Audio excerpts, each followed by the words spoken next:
kuliah dari kampus, ya. Ada network yang harus diadaptasikan. Baik, mohon maaf. Apakah suara saya terdengar? Oke.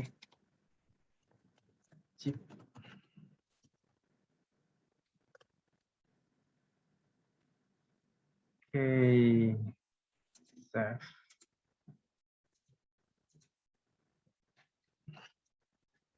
PPT-nya sudah available ya di Emas ya.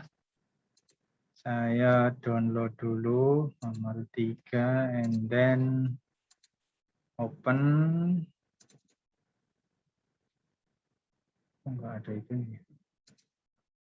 Oke, and then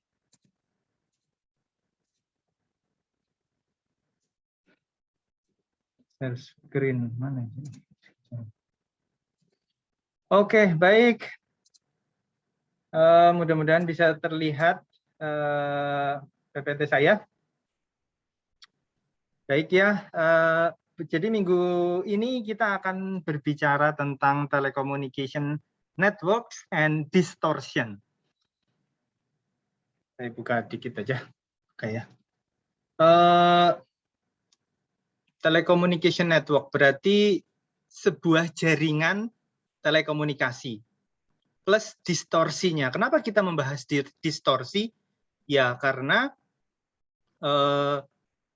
dalam network, dalam sebuah jaringan itu biasanya ada gangguan-gangguan. Gangguan atau bisa disebut juga dengan distorsi. Namanya macam-macam gangguan itu. Ada yang disebut noise, ada yang disebut distorsi, ada yang disebut dengan interference, ya, macam-macam.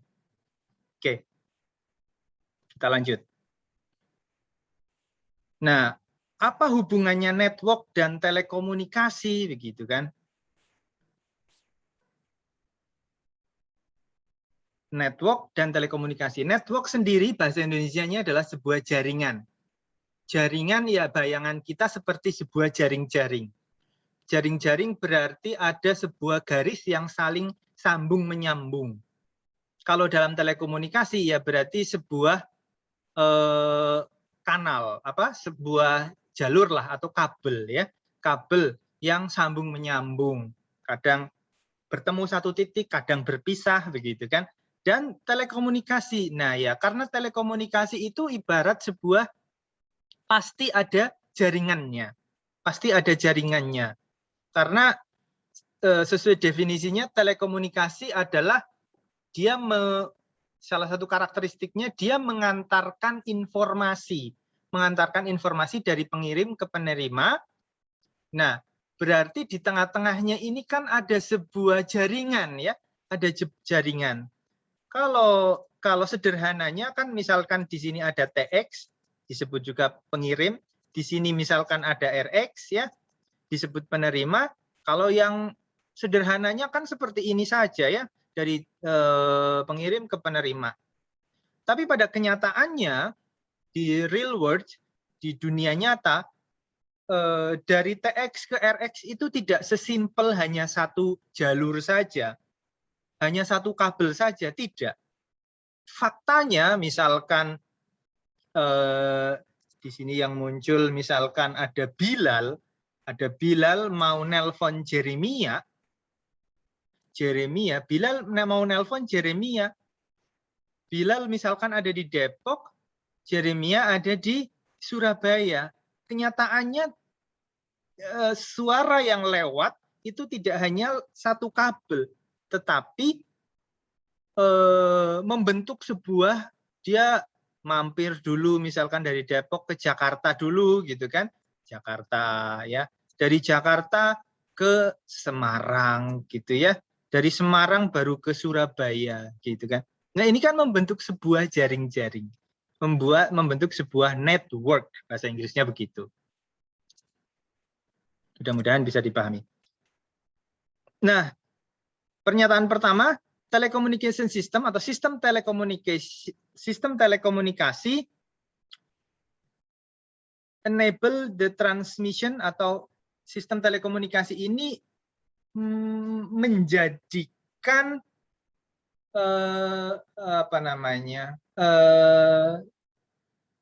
menjadikan proses transmisi atau pengiriman data, ya. Di sana di dalam sistem telekomunikasi ada proses transmission, ada proses pengiriman, ya. Proses pengiriman, ya intinya sih itu, ada pengiriman gitu. Kalau adapun ada over public or private network itu urusan nanti, ya. Yang penting di situ ada pengiriman, ya. Pengiriman melalui sebuah jaringan gitu. Jaringan apa? Jaringan telekomunikasi. Nah, jaringan sendiri atau network itu adalah sebuah komunikasi, ya. Komunikasi ya berarti dia ada pertukaran informasi. Pertukaran komunikasi berarti ada pertukaran informasi. Kemudian informasi salah satunya misal data, pertukaran data. Kemudian di sana juga ada resource sharing. Resource sharing ini artinya resource sharing bahasa Indonesianya ya apa? Sharing sumber daya. Loh, sharing sumber daya apa sih maksudnya, Pak? Ya, begini. Jadi kan misalkan di sini ada fiber optik, di sini fiber optik ya. Ini fiber optik lah ya. Fiber optik. Ini misalkan Jakarta, JKT, ini Surabaya, SBY, iya, Surabaya. Nah, di sini ada user 1, ini ada user 2, di sini ada user 3, di sini user 4. User 1 ingin nelpon ke user 3, yes, ke sini. Kemudian user 2 ingin nelpon ke user 4. Kira-kira apa yang sharing di sini? Kalau dilihat dari sini, apanya yang sharing? Kanalnya, fiber optiknya. Fiber optiknya yang sharing. Nah, fiber optik ini disebut dengan resource sharing. Iya, resource sumber daya. Apanya yang sharing? Yaitu kanalnya, fiber optiknya, mediumnya, networknya. Ya, pada akhirnya kita sampai kepada network. Seperti ini suara saya masih bisa didengar nggak? Masih, Pak. Masih ya? Oke, terima kasih. Oke. Nah, network itu terjadi resource sharing yang menyambungkan di sini linking two or more komputer atau user ya di sini atau device ya berdasarkan kesepakatan bahasa apa nih ya, bahasa ilmiahnya namanya standar ya, standar atau protokol begitu. Standar tertentu kita menggunakan standar mana sih, penilaiannya menggunakan standar mana begitu kan. Misalkan apa, sistem pendidikannya menggunakan standar mana, standar Amerika atau standar Eropa gitu kan misalkan. Protokol juga sama, protokol. Kalau standar itu sekelompok atau apa ya namanya, seset atau seset ya, sekelompok lah, seset parameter gitu ya, parameter. Jadi misalkan standar S1 di Indonesia apa? Minimum pendidikannya adalah 3 tahun misalkan. Terus sudah lulus 144 SKS gitu kan. Kemudian IPK-nya minimum 2 gitu. Itu standar S1 di Indonesia begitu kan. Nah, itu aturan-aturan itu yang menjadi acuan gitu kan. Dan acuan itu harus dipenuhi. Penting. Kenapa kita sebuah teknologi itu harus mengacu kepada standar? Pertama, agar kualitasnya terjamin. Kalau produk atau apapun lah itu harus ada standarnya, artinya kualitasnya ya sudah terstandardisasi, artinya sudah memenuhi level minimumnya atau sudah memenuhi apa yang menjadi kriterianya. Itu penting, standar. Kemudian protokol. Protokol itu apa? Protokol adalah sejumlah aturan yang harus dipenuhi. Biasanya protokol ini apa namanya ya, terkait dengan aturan juga ya, aturan juga, tetapi berupa tahapan-tahapan yang harus dilalui. Itu semacam protokol. Tapi ya more or less sama sih dengan standar. Tapi biasanya protokol itu berkaitan dengan tindakan lah ya. Protokol keselamatannya gimana? Pertama, misalkan protokol keselamatan di dalam gedung, misalkan terjadi kebakaran, misalkan ya. Pertama, membunyikan alarm. Kemudian yang kedua, orang-orang yang ada di dalam ruangan keluar dengan tertib, tidak membawa handphone, sepatu, dan lain sebagainya. Itu adalah protokol. Kemudian sampai keluar berkumpul di tempat yang aman atau tempat terbuka yang aman gitu. Itu segenap tindakan ya. Dengan mengacu standar dan protokol atau protokol ini, tujuannya apa? Tadi biar outputnya atau kualitinya itu terstandar. Kemudian yang kedua yang penting juga agar terjadi interoperability. Interoperability bahasa di sini can work together. Jadi antara satu titik dengan titik yang lain atau antara alat satu dengan alat yang lain kalau dicolok itu masih connect begitu kan. Misal HP Anda dicolok dengan USB, kemudian di-connect dengan komputer. Komputer interface-nya adalah USB, ya. USB di situ ada standarnya, ada protokolnya. USB misalkan standarnya voltasenya segini. Saya nggak hafal terus terang ya. Voltasenya segini, pin-nya ada 4 misalkan. Itu harus sama begitu ya. Kalau tidak sama ya tidak bisa connect, intinya itu. Kemudian yang ketiga adalah salah satu keuntungan dari sebuah network adalah ini true principal benefit. Dua keuntungan dari sebuah network adalah menjembatani terjadinya komunikasi. Menjembatani terjadinya komunikasi. Dengan adanya network berarti terjadi komunikasi antara dua titik. Kemudian terjadi sharing resource atau share ya. Ability to share. Share dalam artian apa? Sharing resource. Contoh, misalkan kita menggunakan platform file sharing, misalkan dalam kantor atau dalam laboratorium ya. Misalkan di situ ada servernya untuk menaruh file bersama. Nah, itu namanya sharing facility, sharing hard disk misalkan ya. Nah, untuk aksesnya kan butuh network. Gitu. Logikanya begitu. Oke, mudah-mudahan bisa dipahami. Lanjut.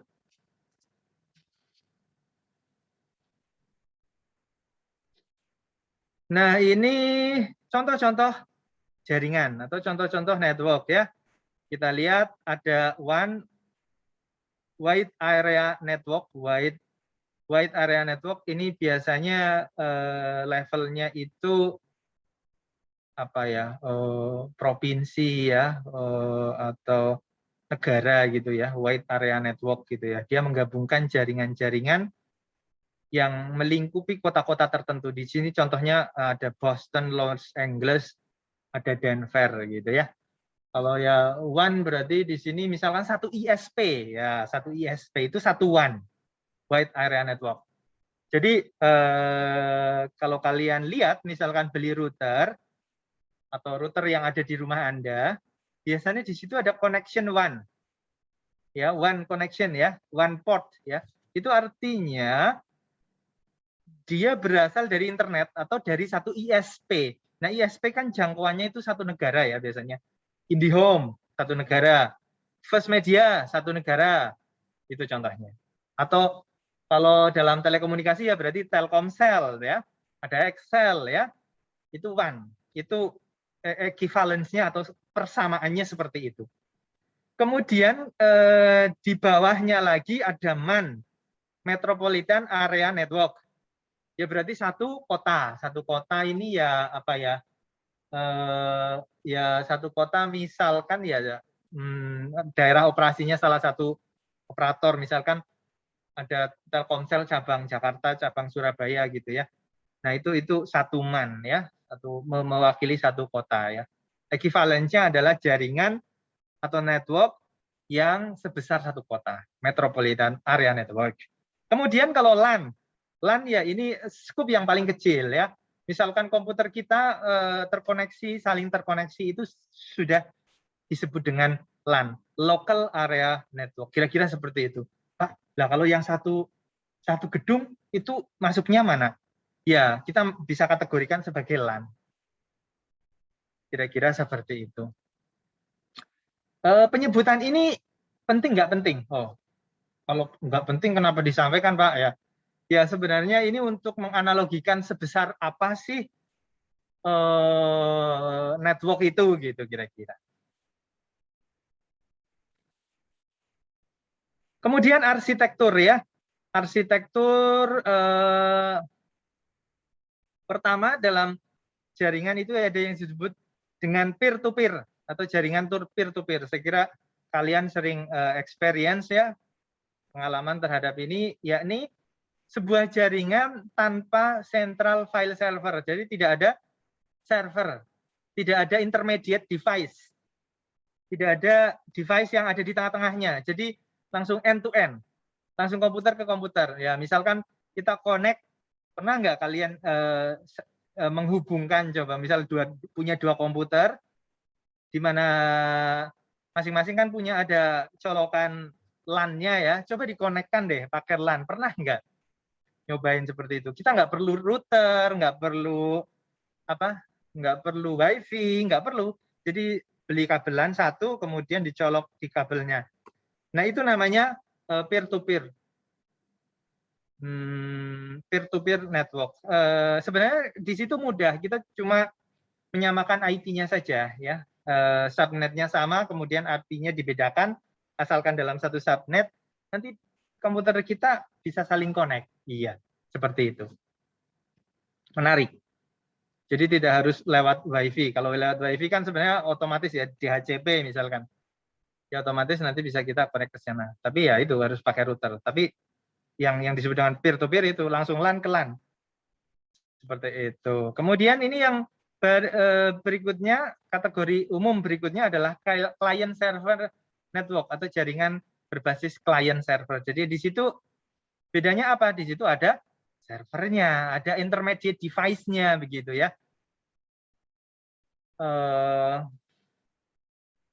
Kalau ada routernya berarti ada ininya nggak Pak?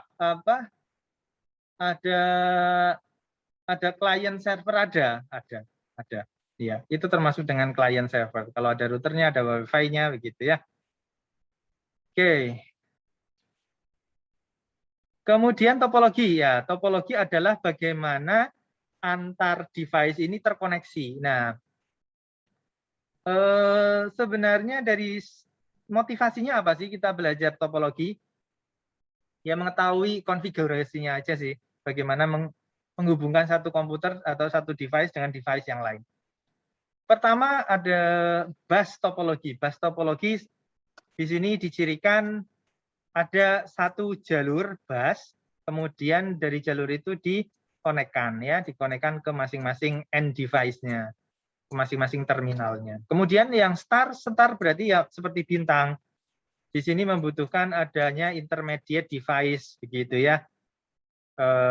Router ya, ini LAN star namanya. Kemudian kalau ring gimana? Ring berarti ini terkoneksi. Ini gambarnya kurang benar sih sebenarnya. Seharusnya ini kayak gini nih ring. Jadi terkoneksi seperti ini. Nah, gitu, membentuk ring. Jadi ini dengan ini terkoneksi, tapi ini dengan ini tidak terkoneksi secara langsung, ya. Tidak terkoneksi secara langsung, tapi ada perantaranya ini misalkan. Itu yang disebut dengan ring. Hybrid berarti campuran, ya campuran mau macam-macam, ada yang campuran bus sama star, atau star sama ring, atau campuran ketiganya. Yes. Kemudian wireless topologi biasanya ini juga apa ya wireless. Kalau kita fokus pada access point artinya device terhadap access point-nya. Ini biasanya, bukan biasanya ya, ini star ya, ini star kayak gini. Star ya, kategorinya star. Adapun yang ini access network, ini transmission network ya. Ini di sini itu transmission. Transmission berarti dari pemancarnya sini menuju ke pemancar atau jaringan yang lain. Itu disebut dengan transmission network. Artinya memang transmisikan. Kalau yang akses, itu akses network yaitu yang menghubungkan pemancar dengan device-nya. Mungkin ada yang bertanya, Pak, kalau di akses network selain star bisa nggak? Iya bisa. Bisa. Bahkan sekarang ini IoT itu kan banyak ya. Dari sini yang disebut dengan relay nanti di sini. Relay, yes. Ini ada device yang lebih jauh lah dari access point begitu.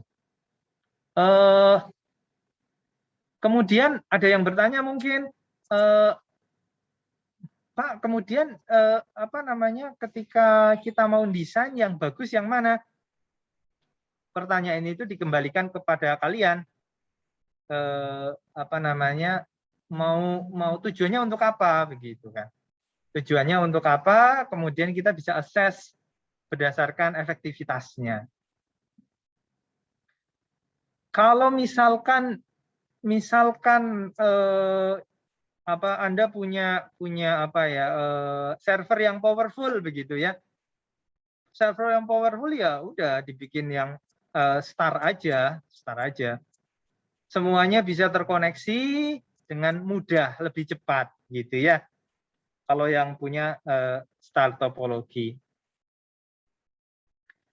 Kemudian kalau misalkan tujuannya untuk backup, biasanya ring itu untuk backup. Jadi biasanya dalam ring itu ada 2 jalur begini ya.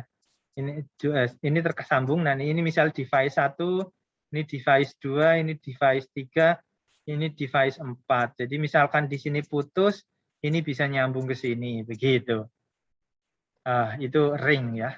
Nah, pada implementasinya bisa macam-macam ya. Bisa hibrid lah. Sering-seringnya kita ketemunya adalah hibrid. Gabungan bus, star, dan ring. Yes. Oke, lanjut. Nah, ini definisinya. Bus, star, ring, hibrid, dan wireless. Tadi sudah saya jelaskan.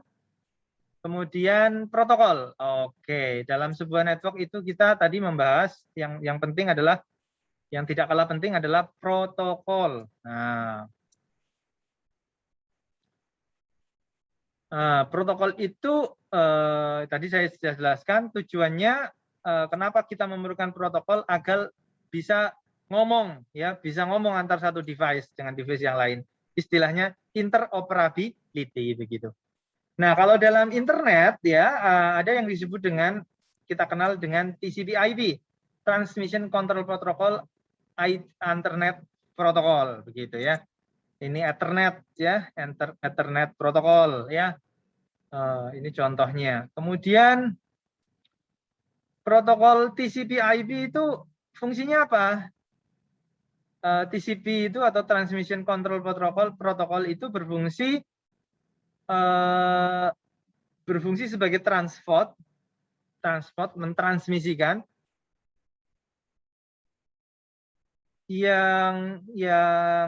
mentransmisikan bahwa data tersebut diterima dengan baik. Ya. Dengan baik ini ukurannya dengan standar error tertentu atau ukuran minimum errornya, bukan minimum ya, maksimal errornya segini gitu kan. Kemudian datanya jumlahnya sama gitu, ukurannya sama gitu kan. Itu maksud dari same as the amount of transmitted data or transmitted information. Kemudian IP itu berfungsi sebagai fungsi addressing dan routing ya. Jika kalian minat ya, saya kira dan ini juga penting ya kalau Anda mau lulus, saya kira sebaiknya Anda mengambil Cisco Certificate profesional ya. Sertifikasi Cisco ya. Kenapa? Karena saat ini protokol komunikasi yang digunakan dalam telekomunikasi sekarang sudah banyak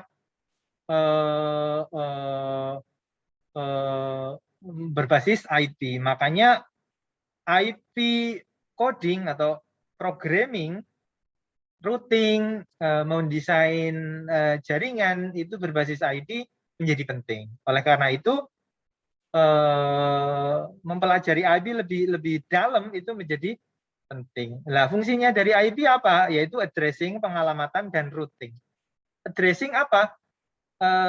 Contohnya adalah komputer kita kalau connect dengan router atau connect dengan internet pasti punya IP. Makanya sering misalkan ada yang trouble dengan internetnya, misal aduh saya nggak bisa connect internetnya, dapat IP nggak? Nah, pertanyaannya. Dapat IP nggak? IP-nya berapa? Oh, ternyata nggak dapat IP-nya. Nggak dapat IP-nya kenapa kira-kira? Oh, ternyata kabelnya belum dicolok ya gitu. Oke, contohnya itu. Nah, selain untuk pengalamatan ini sebagai identity ya, identity. Jadi misalkan ada sebuah komputer ingin mengirimkan data ke komputer lain, ya alamatnya apa? IP. Yes, IP. Kemudian untuk routing, ya routing. Karena dengan alamat itu, maka akan menunjukkan jalannya, kira-kira begitu.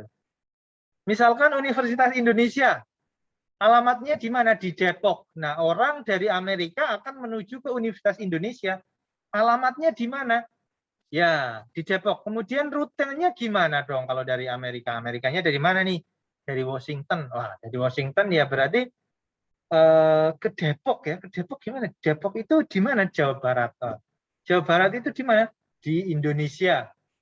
Di Indonesia itu di mana? Di Asia. Oh, berarti dari Amerika kita cari penerbangan yang ke Asia. Gitu. Contohnya seperti itu. Oke, gampang lah ya. Nah, kemudian dalam TCP/IP ada 4 layer ya yang dikenal, 4 layer reference model. Jadi pertama ada application layer, transport layer, internet layer, dan network interface. Oke. Application artinya di mana user ini masih bisa memahami. Artinya ini sebagai jembatan antara manusia dengan mesin ya. Kita lihat ada FTP, SMTP, Telnet, HTTP, SNTP. Kayaknya kalau yang mungkin yang kalian sudah familiar HTTP ya. HTTP mungkin SMTP gitu ya. Mungkin ada yang kenal juga dengan FTP begitu ya. Telnet mungkin semakin kecil dan SNTP mungkin paling kecil. Mungkin ya, saya menduga saja. Boleh jadi saya salah. HTTP ya, HTTP kan kalau kita nulis website ya, kita kan nulis ya HTTP. HTTP kalau yang secure berarti HTTPS //// terus dituliskan www. apa gitu, UIACID kah gitu kan. Itu kan bahasa sebuah jembatan ya, sebuah protokol standar ketika kita ingin membuka website. Kita ingin mendapatkan informasi dari servernya UI. Kita sebagai manusia dibantu dengan bahasa HTTPS. Makanya disebut dengan aplikasi. Aplikasi adalah sebuah interface yang menjembatani antara mesin dengan manusia. Oke. Kemudian masuk dalam lagi ke bahasa yang lebih mesin, ya ini ada transport ya. Bahasa mesin ternyata ada layer-layernya. Pertama transport. Nah, dari transport ini formatnya apa? TCP, yaitu Transmission Control Protocol ya. Transmission Control Protocol. Oke, kemudian masuk dalam lagi ada IP, Internet Protocol ya, IP addressing, routing yang digunakan untuk menuju ke mana-mana gitu ya. jalurnya, menentukan jalur. Kemudian ada yang paling apa ini ya? Paling mesin mungkin ya, paling abstraksi gitu ya. Itu ada network interface. Network interface. Network interface itu apa sih?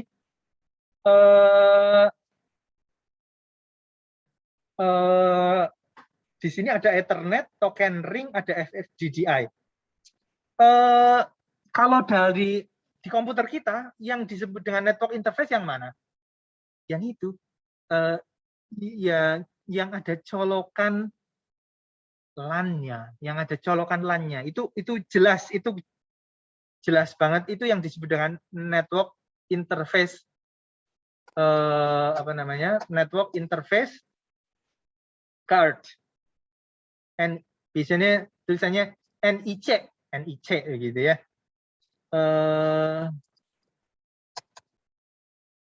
Gitu. NIC. Ya, NIC. NIC card biasanya. Network interface card. Network interface communication card biasanya begitu. Nah, Ethernet ya itu tadi LAN, bentuknya yang sirkuit lah, biasanya yang ada colokan LAN-nya. Terus kalau token ring dan FDDI ini untuk interface apa? Untuk fiber optik ya. Interface-nya kan beda ya. Kalau Ethernet kan dia pakai kabel UTP ya. Kalau yang FDDI ini sebutan untuk yang interface menggunakan kabel fiber optik dan token ring. Ya, kira-kira seperti itu. Sampai sini ada pertanyaan nggak?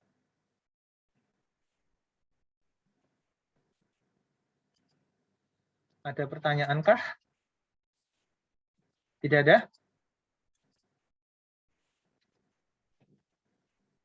Oke. Pada bobo nih. Oke, lanjut.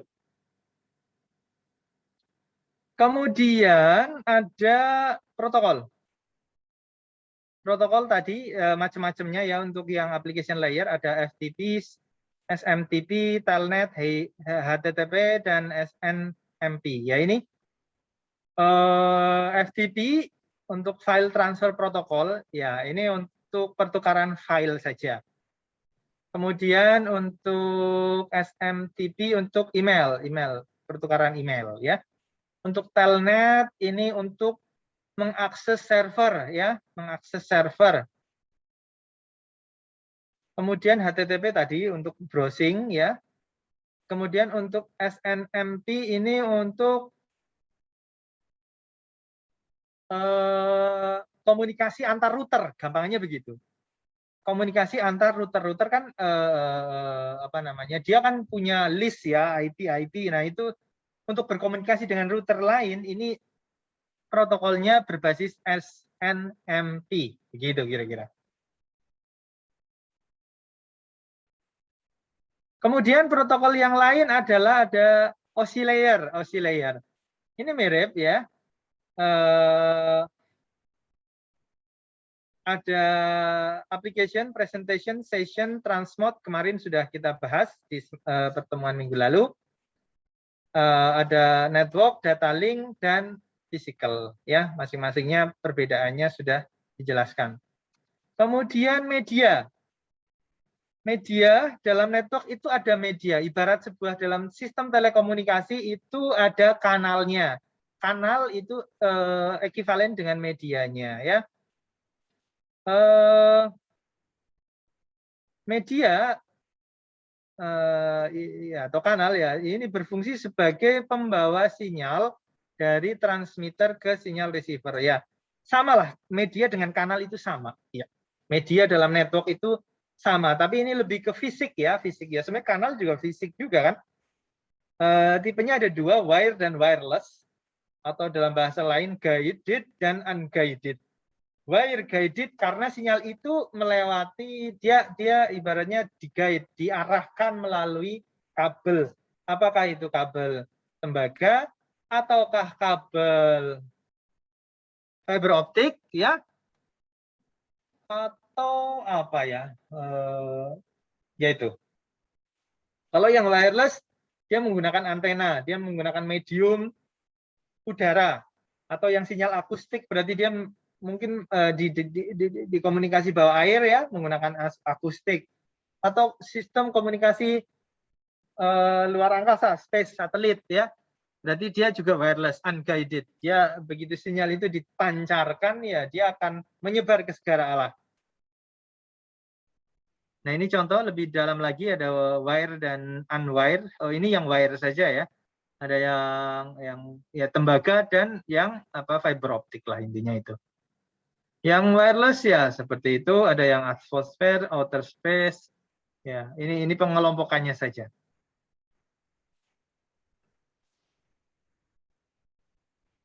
Nah, kemudian kita membahas ke sisi non teknis ya. Jaringan dan telekomunikasi atau telekomunikasi dan jaringan yang digunakan untuk bisnis ya, untuk kepentingan bisnis. Ini macam-macam contohnya ya. Ada VoIP, networking for business, peningkatan kecepatan ya untuk kegiatan bisnis, dan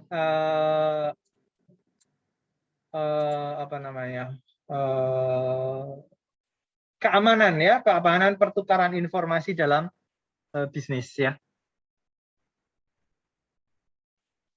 Ini voice ya, contoh aplikasi yang saya kira sudah sering kita gunakan. WA itu termasuk pakai voice. WA apa lagi?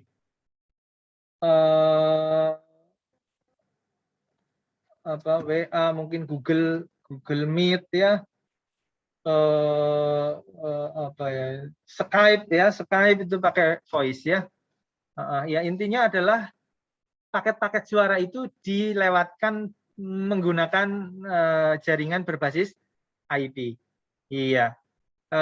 Di sini jadi alurnya bagaimana? Misalkan di sini dari jaringan internet ya, dari jaringan internet kemudian masuk ke modem, dari modem ke router. Nah, router ini bisa dipecah lagi menuju ke komputer kah atau menuju ke voice adapter. Kenapa di sini perlu voice adapter?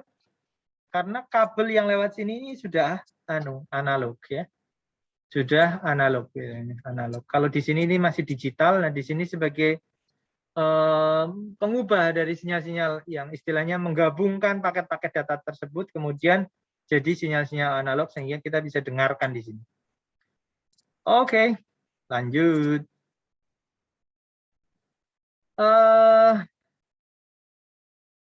For networking business artinya untuk menghubungkan ya entitas-entitas bisnis yang lain ya, khususnya dalam jaringan telekomunikasi, misalkan kantor pusat Telkomsel ada di Jakarta, kemudian layanannya kan seluruh Indonesia ya, seluruh Indonesia. Misalkan di sini ada kantor cabang di Surabaya, ini remote office di Padang misalkan, ada bisnis partner juga misal di Papua dan lain sebagainya.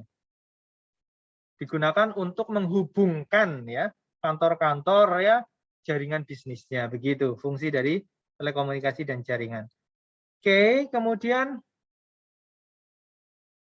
berbagai macam kecepatan yang bisa diperoleh dengan berbagai media telekomunikasi atau media transmisi. Paling kecil di sini ada twisted pair atau voice telepon atau digital telepon ya. Ini kecepatannya segini ya. Ketika LAN, ada twisted pair, ada coaxial LAN ya, coaxial kabel berfungsi untuk LAN, ini macam-macam bisa naik speednya. Wireless, microwave, satelit, fiber optik ini makin besar ya speednya. Artinya apa? Dari sini kita bisa lihat, jadi maknanya apa? Aplikasinya semakin kompleks di sini, ini membutuhkan kecepatan yang makin besar. Nah, kecepatan yang makin besar ini bisa didukung dengan media yang makin kompleks, ya, media yang makin makin canggih dalam artian yang bisa memberikan frekuensi yang lebih tinggi atau bandwidth yang lebih besar, ya. ini juga bisa dibahasakan bahwa sebuah kabel tembaga, sepasang kabel tembaga itu maksimum dia bisa mendeliver twisted ya. Ya, ini twisted. Oke. Ini twisted pair berarti kan ini tidak disebutkan berapa pasang ya, tapi misal yang kalau ini itu berarti satu pasang saja biasanya. Bahwa satu pasang kabel tembaga dia hanya bisa mendeliver segini. Ya. Maksimum ya seginilah. 1,5 Mbps saja. Tapi ketika kayak LAN ini kan berarti ada 4 pasang ya.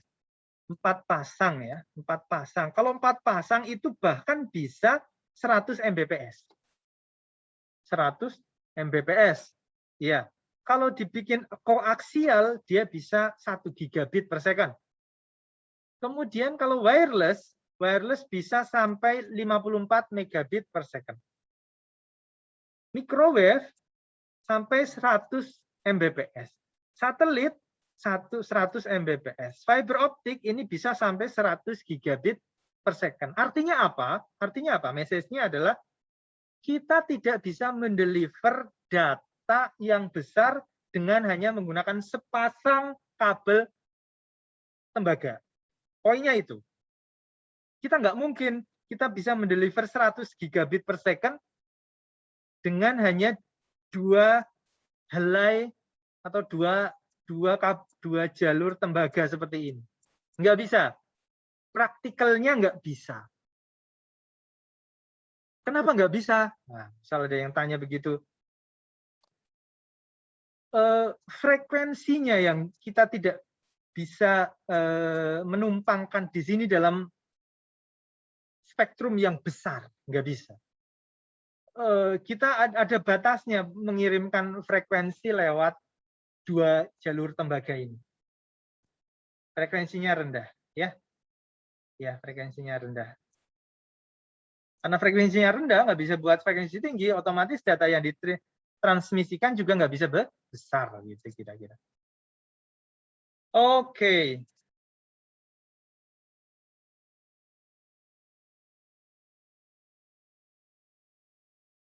Nah, ini kaitannya, ini berikutnya adalah media transmisi. Ini media transmisi.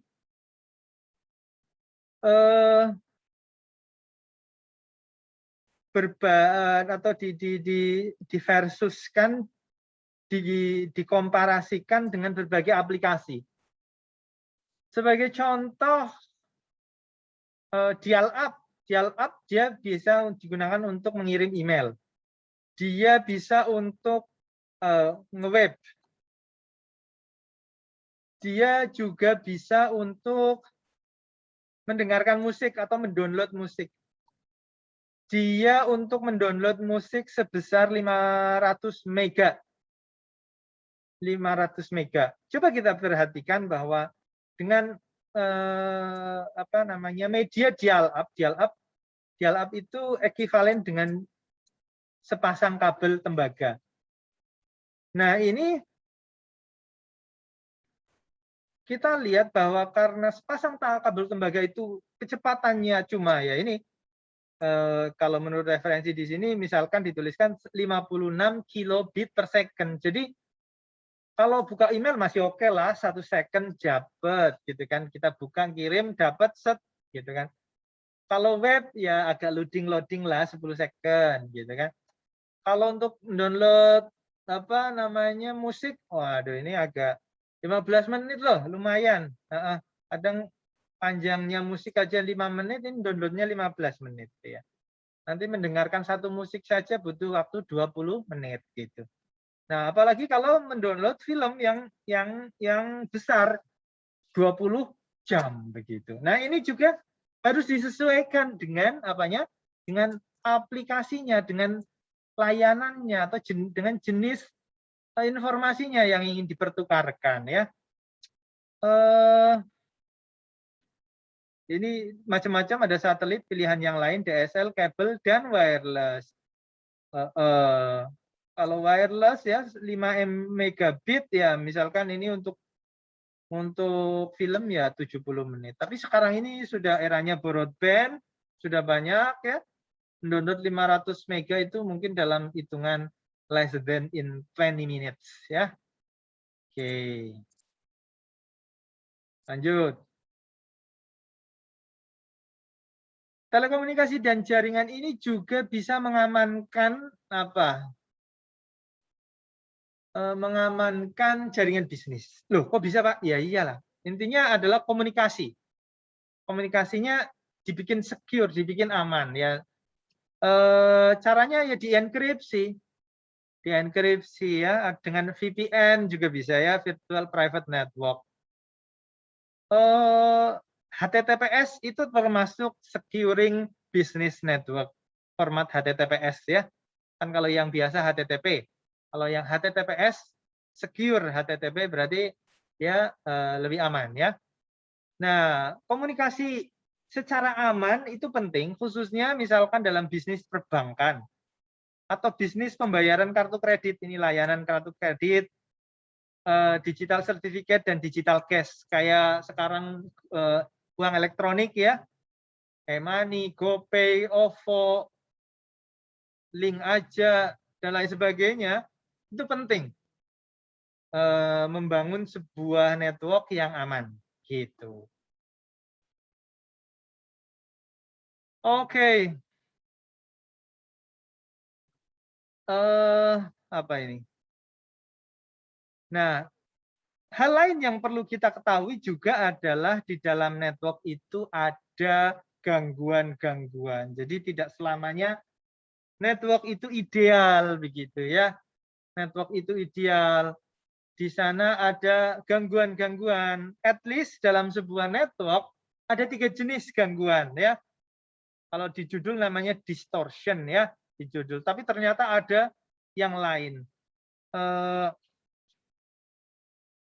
Attenuation, distortion, noise. Satu lagi sebenarnya, interferensi. Nah, mungkin ini lupa belum ditambahkan ya. Attenuation, distortion, dan noise. Terus apa itu attenuation? Attenuation bahasa Indonesia itu redaman. Redaman itu apanya yang teredam? Sinyalnya. Nah, apanya dari sinyalnya? Dayanya. Daya atau energi dari sinyal. Loh Pak, energi sama daya kan beda. Iya, beda. Kalau daya itu energi persatuan waktu. Kalau daya itu energi persatuan waktu. Ya sebenarnya ekivalen kan, proporsional lah, linier begitu ya. Jadi artinya atenuasi itu terjadi atau mempengaruhi daya atau energi dari sinyalnya. Logikanya bagaimana?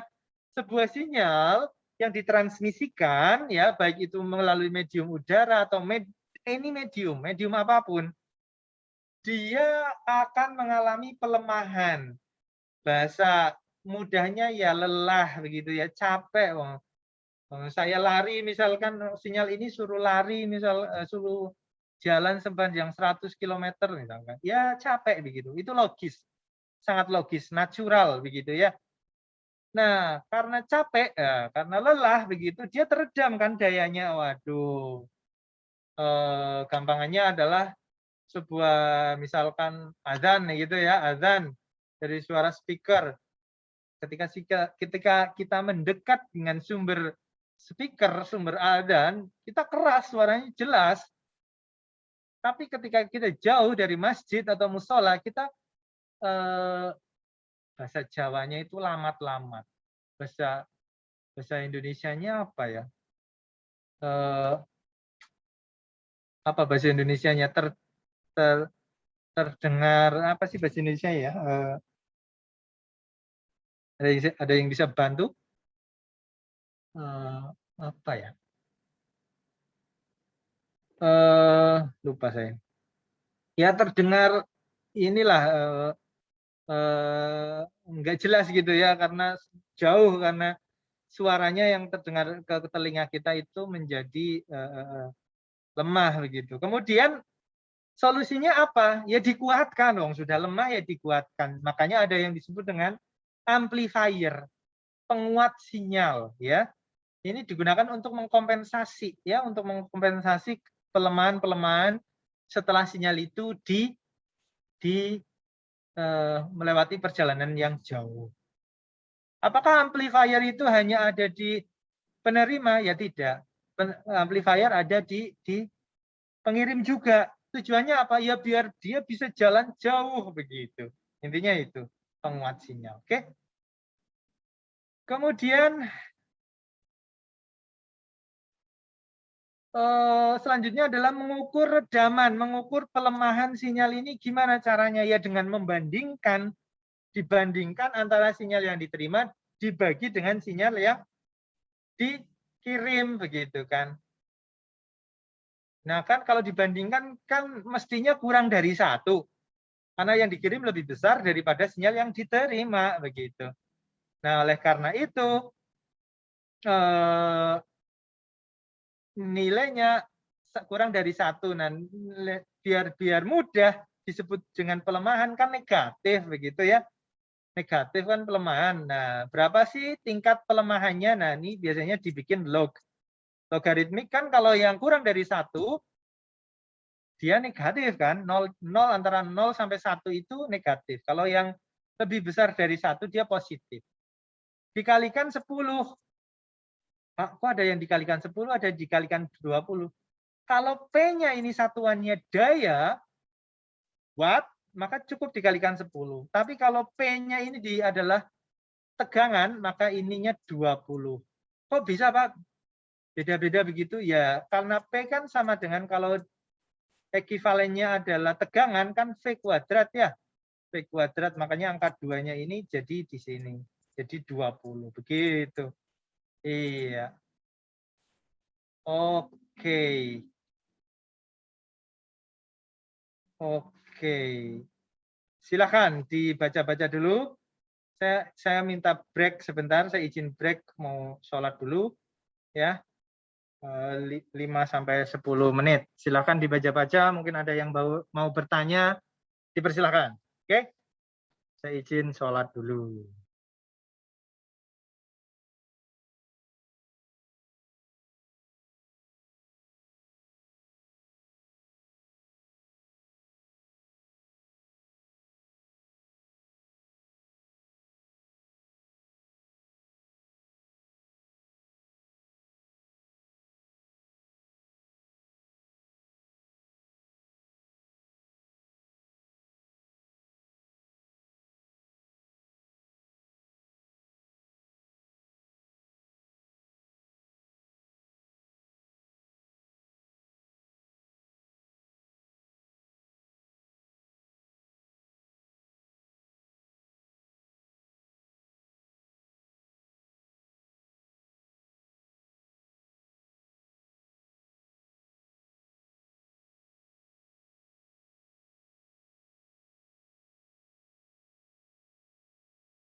Baik, ada pertanyaan?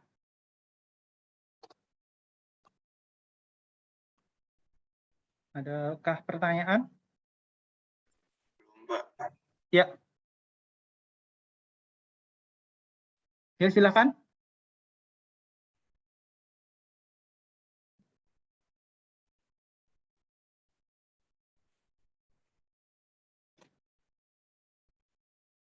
Ada pertanyaan? Tidak ada? Kita lanjutkan. Tadi pengukuran atenuasi atau redaman. Kita lanjutkan. Ini contoh. Misal ada sebuah sinyal yang dikirimkan melalui media transmisi dan powernya itu tinggal separuhnya ketika dia mencapai penerima, begitu kan?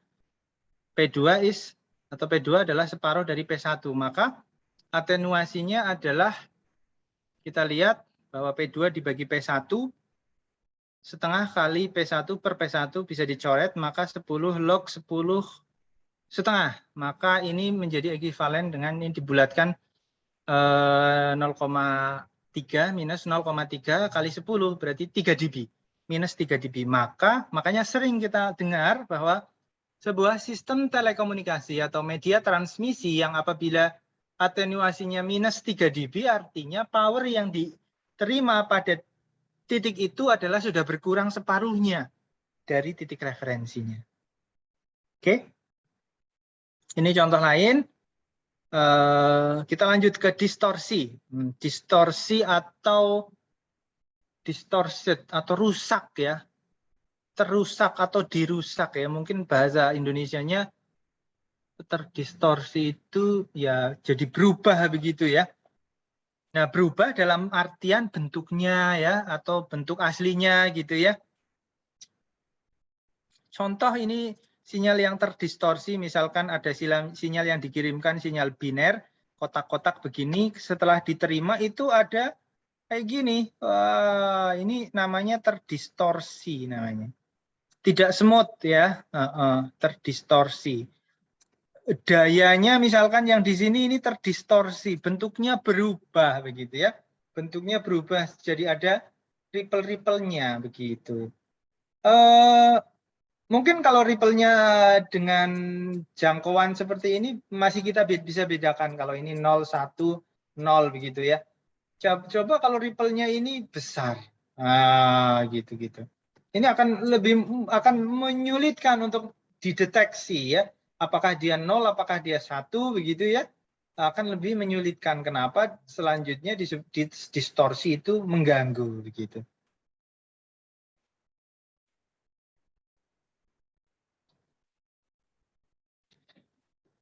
Oke, pernyataan kedua, distortion terjadi pada komposit signal. Komposit signal itu misalkan komponennya ya, komponen sinyalnya. Karena sebagai contoh sinyal kotak ini, kalau Anda mudah-mudahan masih ingat, sinyal kotak ini kan kalau di kita Fourier series kan, itu kan merupakan penjumlahan ya, penjumlahan dari sinyal-sinyal sinus dengan berbagai frekuensi kan. Kalau coba ingat-ingat ya, dengan berbagai jenis frekuensi. Nah, ini ada yang rusak nih di salah satunya. Nah, ini kerusakan ini bisa menyebabkan distorsi. Oke.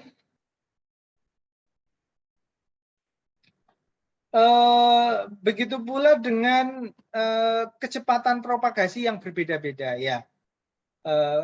Kecepatan propagasi yang berbeda-beda terhadap frekuensinya ya. Frekuensi tertentu mempunyai kecepatan masing-masing karena kecepatannya masing-masing sehingga di sisi penerima datangnya nggak bareng-bareng karena nggak bareng-bareng jadi tidak sinkron. Karena tidak sinkron berarti dia terdistorted atau jadi rusak bentuknya ya karena tidak sinkron filenya apa sinyalnya begitu. Contoh adalah misal sinyalnya seperti ini ya. Kemudian ini dikirimkan lewat medium antena. Antena itu kan kemana-mana ya. kemana-mana, ke segala arah. Nah, di sini misalkan ada pantulan, di sini yang langsung menuju ke antena penerimanya, di sini ada yang pantulan. Secara logika sinyal ini 1, 2, 3. Yang paling cepat adalah 1, 2, 3 misalkan ya. Artinya di sinyal di sini mungkin masih sama. Kemudian yang ini lebih lambat, ya, lebih lambat ya. Ini yang ketiga lebih lambat lagi ya, lebih lambat ya. Kalau dijumlah di sini jadi kecil malah ya kayak gini ya, rusak bentuknya. Mungkin sudah tidak sinusoid, mungkin menjadi kayak gini. Kayak gini ya, ya, iya begitu ya. Ini contoh bentuk yang tidak sesuai dengan aslinya atau mengalami terdistorsi begitu. Lanjut. Noise. Nah, ini noise, ini sesuatu yang sangat umum. Ada referensi yang mengatakan noise ini adalah sinyal. Ada mengatakan noise ini bukan sinyal. Tapi intinya noise adalah pengganggu atau unwanted signal. Atau ya pokoknya sesuatu yang tidak diinginkan. Ada tapi tidak diinginkan. Itu ibaratnya noise. Makanya kalau kita sedang telepon, misalkan kita telepon dengan ibu kita ya, suara ibu kita ada, tapi ada suara kresek-kreseknya. Berarti kan itu suara juga kan? Tapi suara yang tidak kita inginkan. Itu disebut dengan noise. Makanya, apa ya, misal dalam kehidupan sehari-hari, misalkan dalam sebuah diskusi kelompok atau kerja kelompok, keberadaan seseorang ada, tapi tidak memberikan manfaat, tidak diinginkan. Itu disebut dengan noise. Waduh, bahaya ini. Oke, noise itu sumbernya macam-macam. Disebabkan karena thermal noise. Thermal noise ya, ini sinyal yang disebabkan oleh adanya pemanasan begitu ya. Ya, pemanasan. Kemudian yang disebabkan oleh motor ya, induksi. Ya, jadi motor listrik begitu ya, itu bisa menimbulkan noise juga. Crosstalk. Tapi ini terjadi pada apa namanya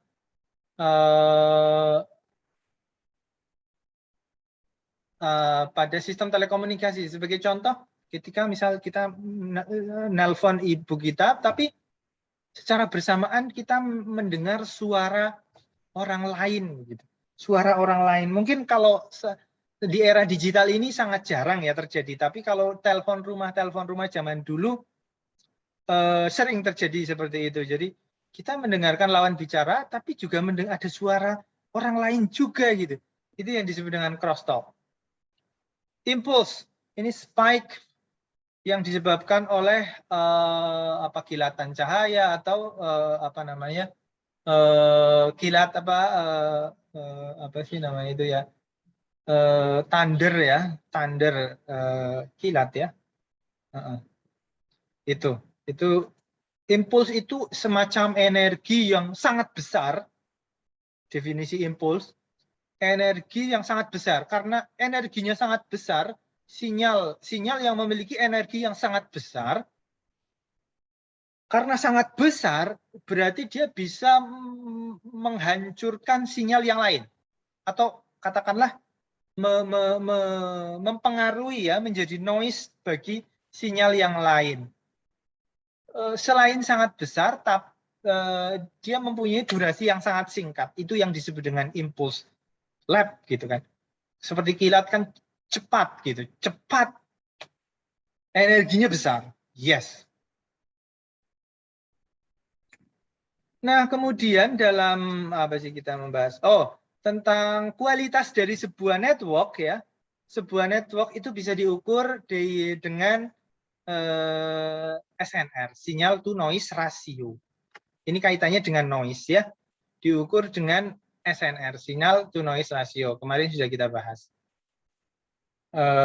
Oke.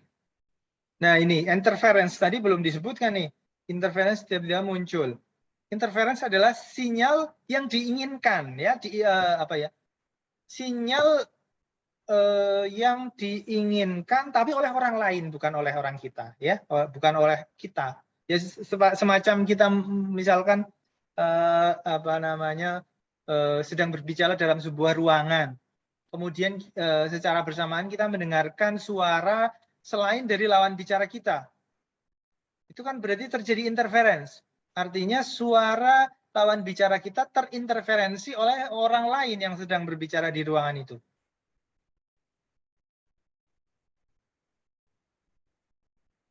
Suara yang bukan lawan bicara kita yang disebut dengan interference. Tapi apakah interference ini tidak diinginkan? Ya belum tentu. Tidak diinginkan oleh kita, tapi diinginkan mungkin oleh orang lain, gitu kira-kira. Nah, kemudian berdasarkan jenisnya di sini berdasarkan sumbernya, interference itu ada EMI, electromagnetic interference. Ini yang terjadi pada komunikasi radio, ya. Contoh radio FM, ya, radio FM yang sering terjadi. Kemudian ada orang yang suka break-breakan. Mudah-mudahan ada yang tahu break-breakan. Radio amatir lah. Radio amatir sebenarnya kan frekuensinya sudah ditentukan, tapi karena mungkin padat ataupun dan lain sebagainya, dia curi-curi pakai frekuensi FM. Sehingga orang yang misalkan sedang mendengarkan sebuah stasiun radio tertentu, karena ada orang yang sedang break-breakan atau sedang bermain radio interference, menginterferensi, ya gitu. Itu yang disebut dengan EMI. Sifatnya dia menginterupsi, merusak, ya, atau mendegrade, berarti merusak sinyal yang aslinya, yang seharusnya begitu. Kemudian berdasarkan apa namanya, ya, co-channel interference. Ini terjadi pada cellular mobile network.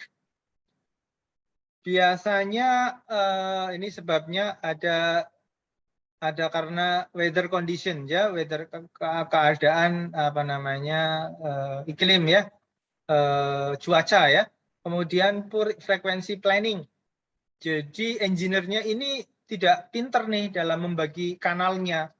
Jadi terjadi interferensi, saling menginterferensi malah justru, ya. Sebagai contoh adalah begini.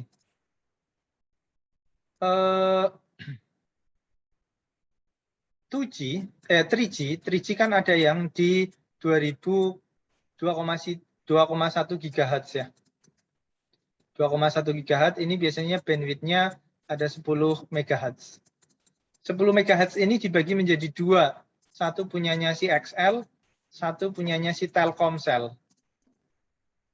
Nah, misal dalam suatu wilayah yang bisa terjadi co-channel interference ini yang di daerah sini nih. Iya. Iya. Karena mungkin filternya tidak bagus atau setting pemancarnya tidak bagus, sehingga ini menginterferensi, si XL menginterferensi punyanya Telkomsel, atau sebaliknya Telkomsel bisa menginterferensi bandwidth-nya si XL. Kira-kira seperti itu. Lanjut. Adjacent channel interference. Ini kanal-kanal yang saling berdekatan. Sebagai contoh begini. Dalam radio AM, ya, radio FM lah. Radio FM kan ada 88 sampai 108 MHz, ya. Megahertz. Nah, di sini misalnya ada Prambors. Di Prambors, nah, kemudian di sini ada punyanya, kita pakai biru, Elsinta, ya. Elsinta, ya. Tapi karena ini berdekatan, ya, misalkan ini di 99, ini misalkan di 100. Elsinta itu 90, ya. Ini misalkan 89 begitu. 89 yang punya si Prambors misalkan. Saya lupa. Nah, kemudian karena stasiunnya dekat, jadi powernya masih besar nih. Nah, power kalau secara natural powernya itu kan nggak bisa kotak begitu, ya. Pasti bentuknya menggunung begini, ya. Nah, yang si punya Prambors juga menggunung seperti ini. Nah, begitu. Nah, ini terjadi interference nih. Jadi suaranya tidak komplit begitu, ada yang kresek-kreseknya. Gitu. Itu yang disebut dengan adjacent. Adjacent itu berdekatan, kanal yang saling berdekatan. Karena powernya besar gitu ya, masing-masing kanal ini maka bisa saling menginterferensi satu sama yang lain. Makanya penting ada aturan maksimum daya transmisi yang digunakan itu diatur agar tidak menginterferensi yang lain. Contoh ya, WiFi. WiFi itu maksimum transmitnya diatur. Kita tidak bisa setting powernya sampai dengan 10 watt atau bahkan 100 watt, tidak bisa. Karena itu akan menginterferensi yang lain, makanya dibatasi powernya. Itu untuk mencegah adjacent channel interference. Yes. Lanjut. Nah, ini intersymbol interference. Itu yang terjadi dalam satu pengiriman.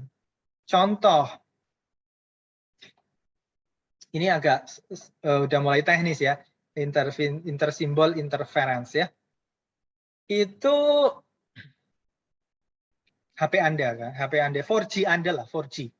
4G Anda ya, jadi HP 4G itu HP 4G itu pakainya OFDM. OFDM. Orthogonal Frequency Division Multiple Access atau multiplexing begitu. Artinya apa OFDM?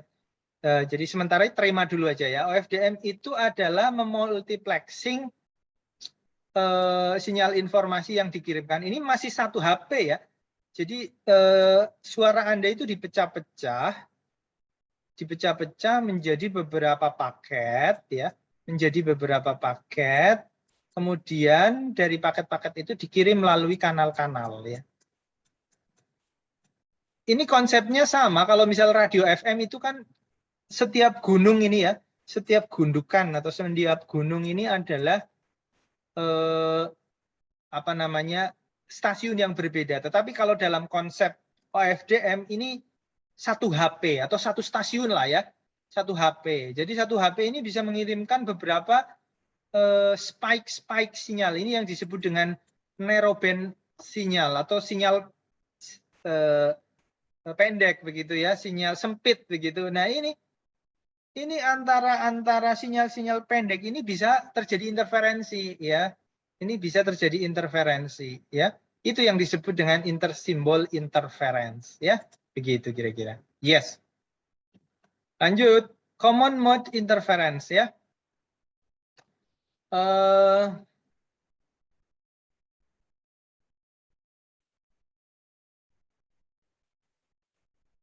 Oke. Interference itu bisa terjadi pada sinyalnya atau bisa terjadi pada terminalnya. Terminalnya device-nya ya. Interference itu bisa terjadi pada saat sinyal itu terkirim ataupun ketika sinyal itu masih di device-nya. Kemudian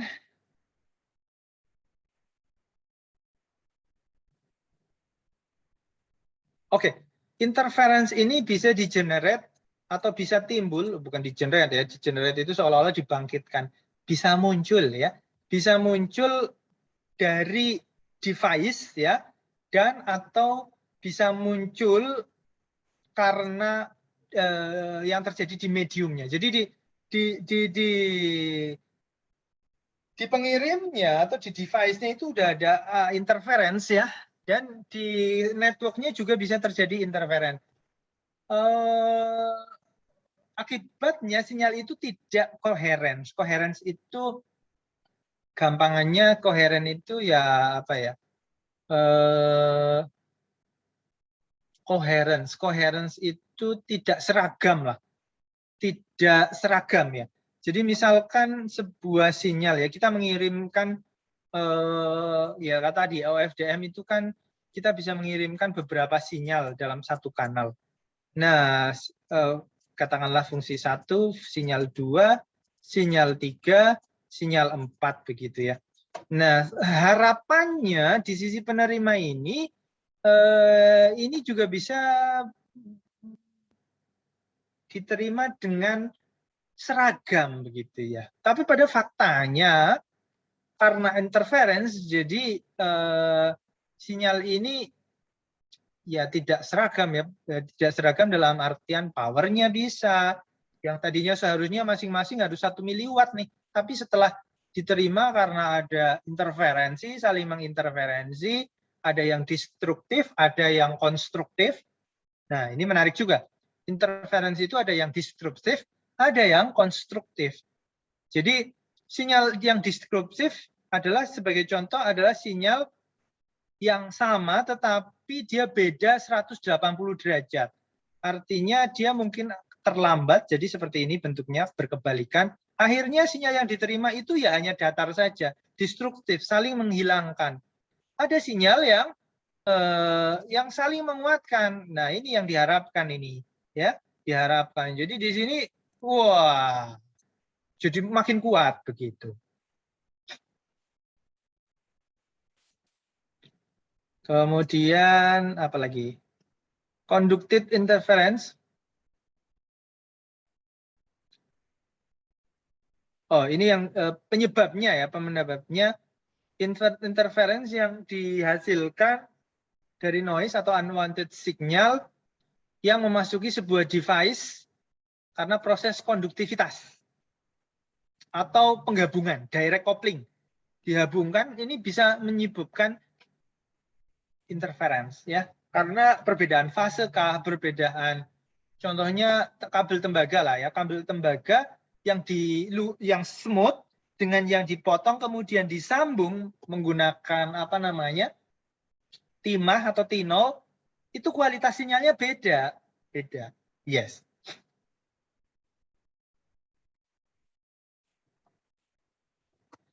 Ini juga interference dalam ruang lingkup voltage ya, voltage-nya ini berubah atau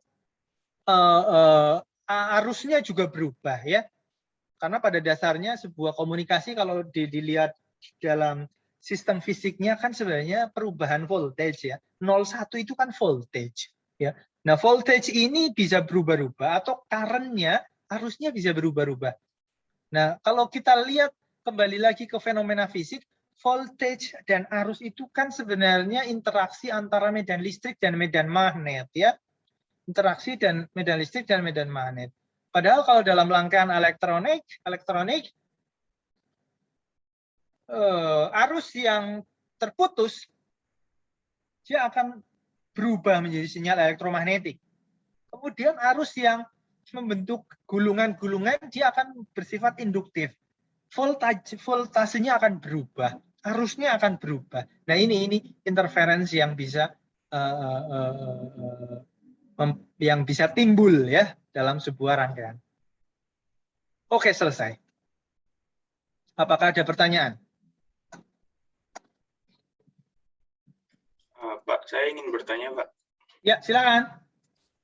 Saya Firas, Pak. Saya mau bertanya tentang yang adjacent channel interference tadi, Pak. Yes. Nah, kan tadi kan Bapak ngambil contohnya kantor radio ya, Pak. Juga stasiun radio kan, contohnya tadi. Nah,